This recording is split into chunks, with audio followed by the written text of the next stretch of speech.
What's going on? It is Wednesday and it's my last day in LA.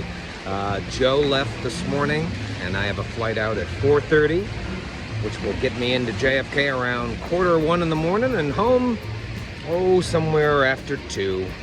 Can't wait to be there. And you get to come along with me for the whole day. It's about 9:30 a.m. and I'm at the Grove right now because I used to love coming to the Grove when I had nothing else going on. I would just walk around the Grove and the farmer's market. So I thought I'd come here, get some more coffee, get some breakfast, and take in the old sights. Got some lovely fountains behind me. It's a little touristy, but it's a beautiful day. LA in small doses is phenomenal. I love LA in like little bite-sized doses. You stay just long enough so that you don't absolutely hate it. And I'm still in that bliss zone. I mean, you can't beat this weather. And I'm not even a big weather guy, but the serotonin's flowing. So let's see what kind of trouble I get into on my last day in LA. Whenever I come out here, if I have any extra time, I like to at least lay eyes on the Pacific Ocean. When I lived out here for 6 months, I would just, I was temping and I was a bouncer at a bar and a hotel for a little bit. It was just like, fucking awful.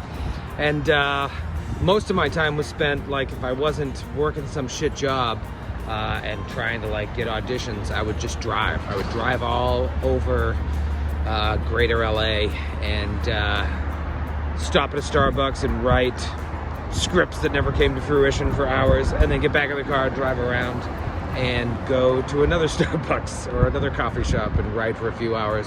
But a lot of times my travels would take me to Santa Monica or Venice or Marina del Rey, where I would just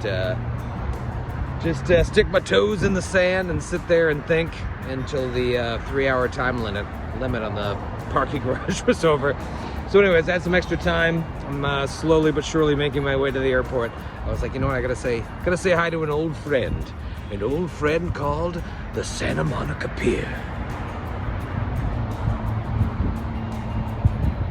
Man, it's beautiful here. New York is still better. So the first time I ever came to LA was for my showcase when I was graduating, getting my MFA from Columbia.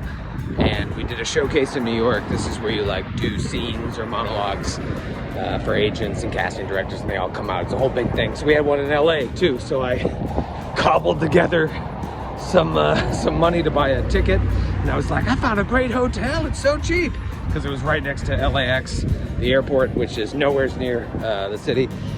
So I stayed there, and I came out for a week. Because I'd never been to LA. I was like, I want to do this showcase, stick around for some meetings, hopefully, and then see the city. And I had like my Rick Steves Los Angeles guide or whatever. And after the showcase was done, I had some great meetings that never really amounted to anything.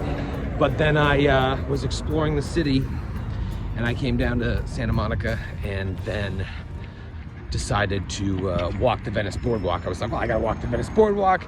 And then I left there and I was just walking all around. I look in the window of a random restaurant and I see my buddy Brian Baldinger, who some of you may know. He was one of the creators of Stream of Blood. He was the one that called me right when the pandemic started. It was like, yo, I got this buddy Jared Logan and we're thinking about starting like doing some D&D streaming and whatnot. Anyways, I saw him in a restaurant and we started chatting and whatnot. I don't know if he recommended this restaurant to me or not, or if I had it in my little guide, but I just kept walking all the way to where Venice ends and Marina del Rey starts, and went to a restaurant called Baja Cantina. And I've only got a couple hours before I got to go to the airport. It was a choice between amazing Mexican food or In-N-Out, and I think the choice is clear.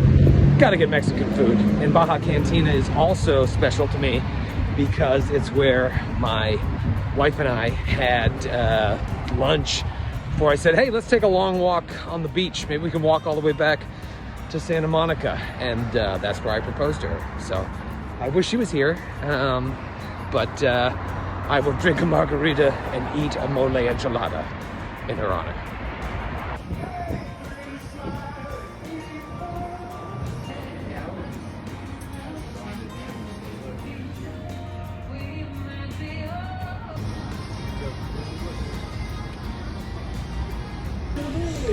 a quick flight before my flight.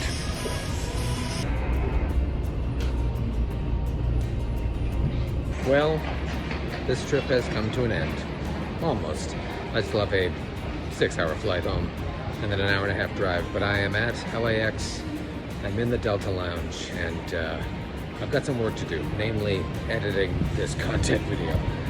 And then I'm going to sit back and read a little adventure path called Gatewalkers on the plane, because now that this LA trip is done with, I can fully devote my attention to the next big project, which is Gatewalkers. I'd love to chat some more, but I've got some work to do. Thanks, LA. I'll be back soon. Content. West Coast content.